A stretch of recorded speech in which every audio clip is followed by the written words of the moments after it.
Check it out, guys. I grew these. These are the red fingerling potatoes that we dug up with the boys the other day. And, well, I grew this too. Some thyme that's in the stew that's on the stove. And looky here. This is the largest tomato I have ever grown, weighing in at 2 pounds, 5 ounces. Unfortunately, I'm not entirely sure what variety this is because it wasn't marked. It looks a lot like the striped Germans that I grew that all were so massive, and it's planted kind of near those, but I had those all in a row, and there are a couple other varieties between those plants in this. So I think it's a striped German, but it could also be a pineapple. I'm not sure. It looks like both of those, but can you even? I'm really, really proud of this. Y'all know what I always do with the most massive tomatoes? I never eat them, I always give them away. Because this is more tomato than one person can really eat in one setting. And so if I keep them, they end up getting like cut up and put in salsa or something. And that feels like such a waste. And so I always gift these because then the wow factor is like multiplied. So I'm making some stew and then we're gonna head outside. Normally we eat really like cool stuff in the summer, but we've had this weird cold front come through this week, and it's by no means cold, but this morning it was like 70 degrees, which I think is the coolest temperature I've felt here for months at least. And so it felt really cool, and it felt just slightly reminiscent of fall, and I wanted to celebrate, which I'll tell you about that in a second. So I made beef stew, which is one of our kind of like favorite comfort fall recipes. I still had a little bag of carrots from the garden that we harvested a while ago. Carrots last a long time in the fridge, and I wanted to do something special with them. And even though it's really too warm for beef stew, everybody in the house is excited because we haven't eaten it since it was cold outside. Maya has still been at it with canning salsa. These are still warm, and he's got these batches over here. We got a few more cases here of mason jars. Mason jars have been kind of scarce lately. Apparently it's just been something that's been really hard to get. Maya found some on Layman's website, and I'm just throwing that out there in case you guys need it. We ordered a few cases from them because we have quite a few odds and ends jars, but somehow I'm really short on quarts. I guess I have some quart things canned. I think I must be missing a box from all of our remodeling stuff. We definitely have a lot of canning to do. Hey Ben, what do you got there? You got your horsey, what's his name? Jeff. Those stick ponies are from Miss Misty at How Creative, and she makes those. Isn't that so sweet? Yeah, she makes things? Yeah, she makes things. For like us? Yeah, for like you. Made out of wood and other things? Yeah. Did she sew this? Mm-hmm. That's how it comes on. Yeah, can you say thank you for Jeff? Thank you for Jeff. Ben loves to name things Jeff. We've had a lot of Jeffs around here.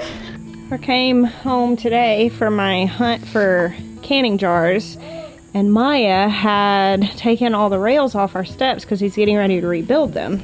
So this is going to change soon. So I'm very excited to share with you that this morning I submitted my final manuscript for my book.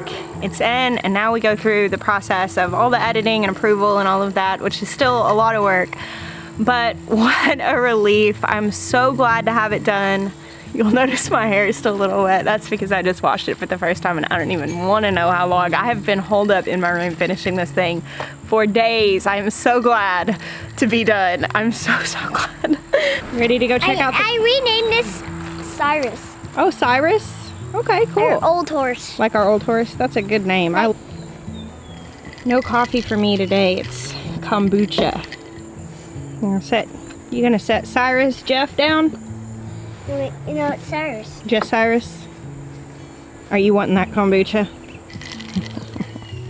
So I don't feel like I've taken like a leisurely walk in my garden in weeks. I've come down here solely for the purpose of just getting things done. Look at this little green bean making its way over. Ben, let's see if any of our melons are ripe. Oh, look at them. They were circles, remember? Some of them cross-pollinated. Some of them are, look, some of them are still circles. Did I lose my kombucha? That's what it looks like. These beautiful canary yellow zinnias. Aren't they cheerful? They look like sunflowers. Those little sunflowers. Now we'll have them every year. This is sad.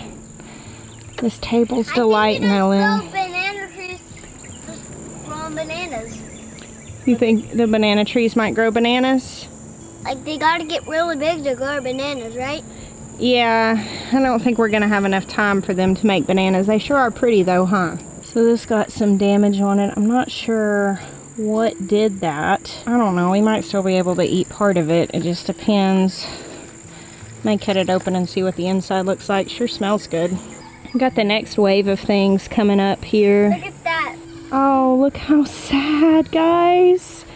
This is my Kajari melon and it's wilting. This is not good. I don't know if I can bring it back from this. This isn't because of water. The garden's watered. This is some sort of sickness. Oh, sometimes it just goes that way. You try really hard to grow something and it just doesn't turn out. Isn't that funny? Kajari melons, they'll be in people's gardens all over the place, but not in mine. I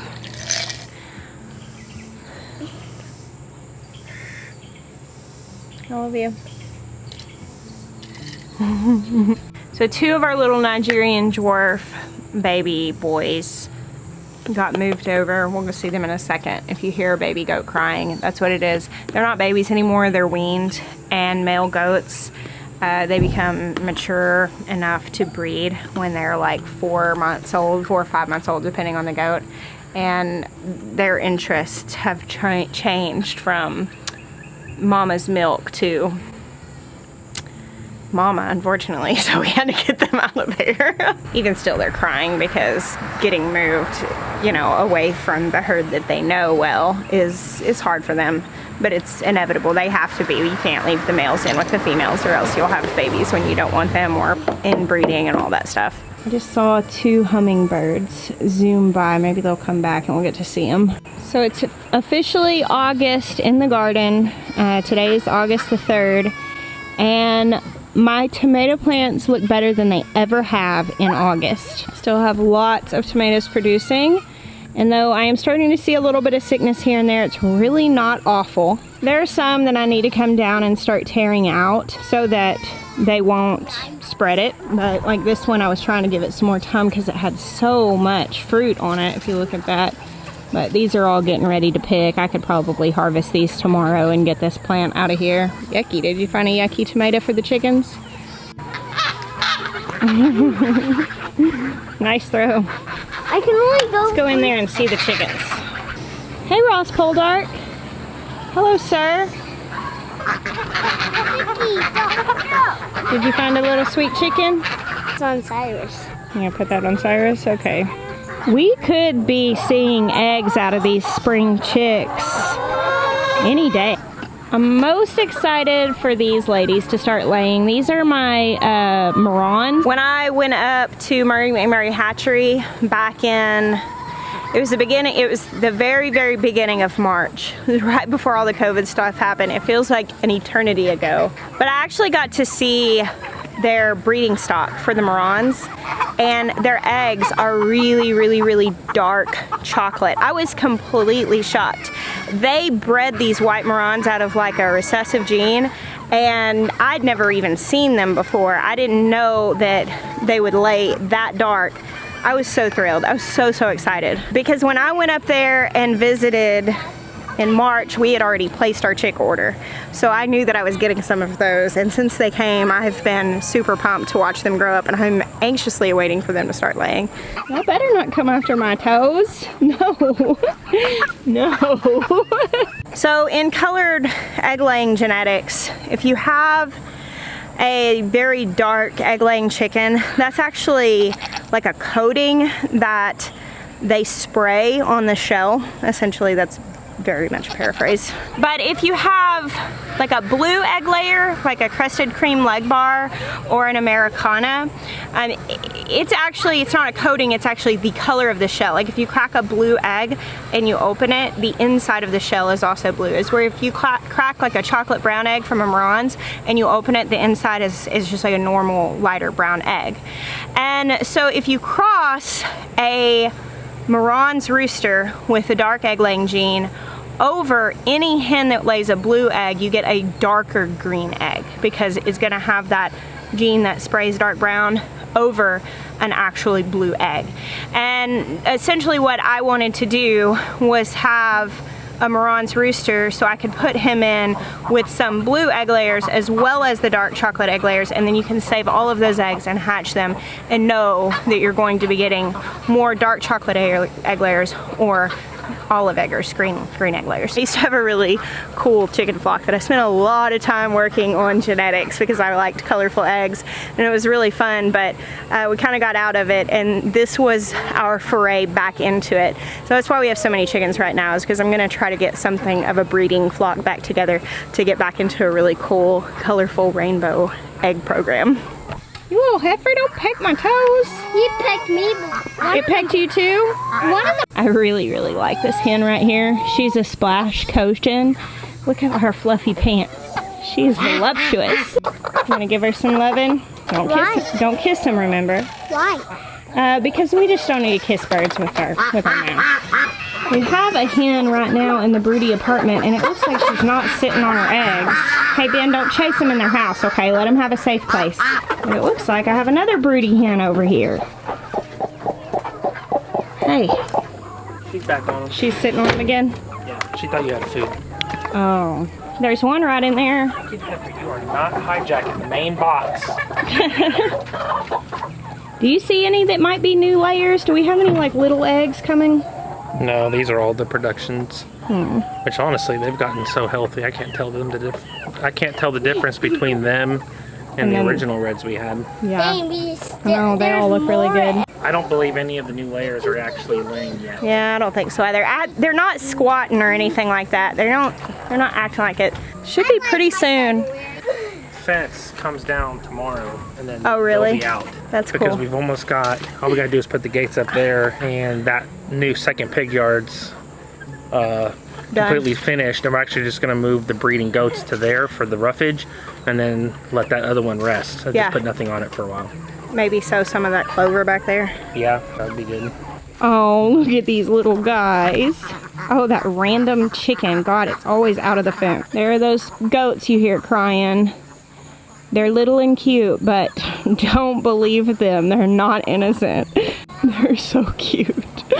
But they were definitely way too interested in the ladies. So were you wanting to go in the high tunnel? Yeah, so I can get my peppers. So you can get your peppers. This looks really pretty. I feel like the camera makes it look way bigger than it is. I don't know, that's pretty big space. If you could have had a glimpse of this 3 years ago, what would you have thought? They must have had help. Pretty much. Oh, it's beautiful. Someone tagged me in a video. That video we did in December of 2017. It was right after I'd just gotten back from India. Do you remember that video? I'll tag it down below if you guys want a little Roots and Refuge throwback. What was it talking about again? We were talking about how like half of our farm had died. The garden was completely empty. Like we had to cull that whole chicken flock that we worked on. Oh yeah, I do remember that. And it was just this like moment where we had said, well, if we were gonna give up, this would have been it. But here we are, we're gonna keep going. And someone tagged me in it yesterday, commented on it and said, hey, what would these two people have done if they could see where you are right now? Pretty much. You love coming in and getting the peppers, don't you? We got a lot of them to pick. The one that Toby bited in, that one I was know, but I tried another one and it was hot. You gonna try that one? That's supposed to be a pretty good one. Oh, sweet Maya. Yeah.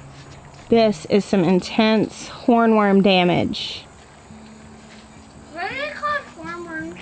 Because they have a horn. Oh, he's here somewhere. He's got to be huge with that much damage. This is where we get the comments that goes, he's right there on the bottom left of the screen. Can you guys see him? We're gonna have to come back with the black light. That's with that much damage, he should be really big. There was a little hornworm in one of the tomatoes that came out of here the other day, so I know there are more of them. So I'm actually starting to see some sickness in the high tunnel tomatoes as well. Not a lot. These need more support, but these are Amish pastes that are looking kind of puny. You want to hold these for me? Egg. Or something like that. Eggplant. This one's heavier. That one's heavier? Good observation. I mean, I can kind of tell you what they are. Mom, can you taste this one? I don't. It's like, what's this? Is this the one that So you volunteer me as tribute to taste that and see if it's hot for you? You taste it. I can kind of tell you what it is. What's this? I don't know. It's a little hot. Some of them have markers down at the bottom. It's like they're in groups. So like there will be a marker and then a group of those peppers. This is cool. Look at these fish peppers where the leaves were kind of like tucked under. So the variegation really came out. What's this? Because the variegation kind of doesn't do as well in a lot of sun. I think that's one that is called Pasilla Bajío. I really think that's it. I don't know. I don't know what any of this is. Yeah, that's it. Yeah, we know the jalapenos. These are not jalapenos. What are these? Look, right here.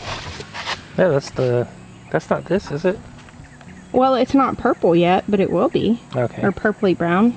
Those are like a medium hottish. They're really good for drying, but you could put those in salsa. Yeah, see, it's kind of turning purpley brown. Are you wanting that? That's a sweet banana pepper. Listen to those little guys. You didn't see them last night. I believe you. Still makes me a little bit sad for them. Anytime you have a herd animal and you have to like change its group, there's a lot of feelings about it, but it's gotta be done. You know, like how I keep repeating that? It's because I'm convincing myself. You ready to go in and eat that dinner? You're gonna be full of peppers and tomatoes. I guess there could be worse things, huh? The video is not done. Yeah, it is. That's the small one. We gotta say goodbye. We've been out here for a minute. You're biting the wrong end. Right. My pepper haul in my egg pocket. You got your pepper haul in your egg pocket? Ooh, you gotta be careful with that egg pocket. Yeah, don't ever forget about your egg pocket. Forgot about the eggplant. Oh. You forgot about the eggplant. Go get it. Snatch them up. Good remembering. Well, that's it for us this evening. Thank you guys for hanging out with us today, for celebrating with me in the journey of writing this book. I'm so excited for you guys to get it. Writing a book it's like birthing something. It is definitely kind of grueling. I think I said I can't do this like 100 times, but then when it's done, you're like, so I'm definitely in that relief. Still got a lot of work to do on it, but I think the hardest part is over. The idea that I can't do it is definitely over. Thank you again. I bless you. Until next time. Hey, do you need help? Oh, Ben.